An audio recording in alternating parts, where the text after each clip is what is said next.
The First Sudanese Civil War, also known as the Anyanya Rebellion or Anyanya I, after the name of the rebels, a term in the Madi language which means snake venom, was a 12-year conflict between the northern and southern regions of Sudan between 1955 and 1972. The war began a year before Sudan was declared independent from Great Britain. The main belligerents in the war were the central government of Sudan and the Southern Sudan Liberation Movement, SSLM. Great Britain, Egypt, and the Soviet Union supported the central government while the SSLM was backed by Ethiopia, Uganda, and Israel. An estimated 500,000 people died during the 12-year conflict.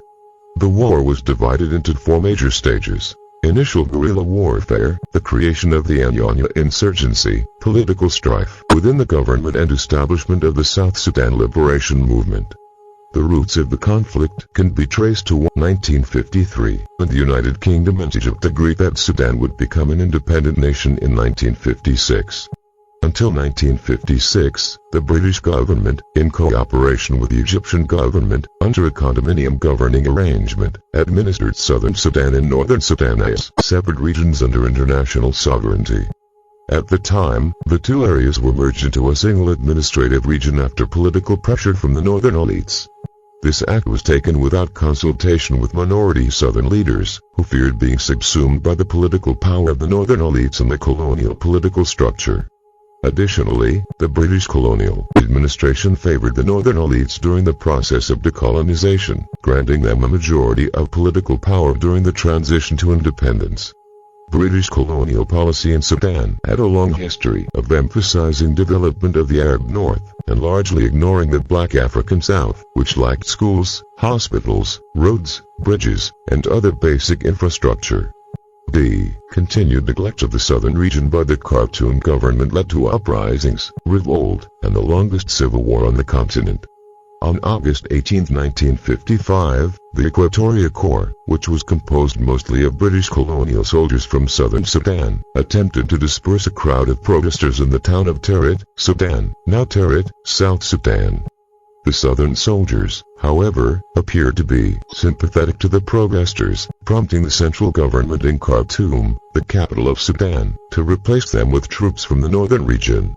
Outraged, the southern soldiers mutinied, killing 336 northerners, both soldiers and civilians. News of the Territ mutiny spread, and southern soldiers across Sudan revolted.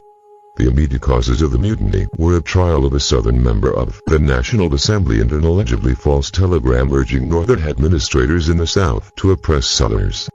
Other factors influenced the conflict as well. The northern two-thirds of Sudan were overwhelmingly Muslim, while Christianity or indigenous religions were most popular in the south.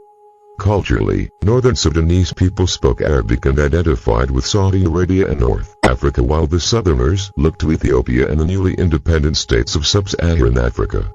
Since southern Sudanese forces lacked the infrastructure to launch a major offensive against the north, they launched a guerrilla war. They were also the first insurgency to recruit child soldiers.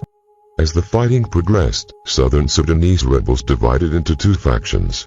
One group, the Sudan African National Union, SANU, was formed and led by William Deng from the Dinka ethnic group. Another faction, the Anyanya I, was founded and led by Joseph Leg, and it was composed mostly of the Madi group. The war created problems for the government in Khartoum as well. Because northern forces were unable to put down the rebellion, several coups brought about new governments. In 1965, 10 years after the Civil War began, interim Prime Minister Muhammad Ahmad Magad offered amnesty to the southern Sudanese rebels if they would lay down their arms. The offer was rejected by the rebels, and the fighting continued. By 1970, the Civil War had taken about 500,000 lives, mostly in the south. In 1969, General Godfrey Mary took control of the Sudanese government and instituted a socialist program which included nationalizing banks and other businesses. He received crucial military support from the Soviet Union. 2 years later, after attempted assassination by Sudanese communists, Mary, on July 19, 1971, renounced socialism and invited foreign investors into Sudan.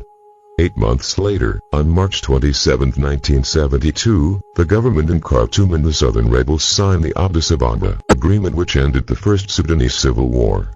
The country of Sudan remained in a tense peace for 11 years until a much larger and bloodier conflict called the Second Sudanese Civil War began in 1983. At the root of this conflict was the disastrous political policy of divide and rule by colonial Britain. If they had not favored the North politically and abandoned the South economically, perhaps two bitter civil wars would have been avoided and Sudan may still be a united country today. Thanks for watching. For more of such videos from Critical Historian, like, share and subscribe.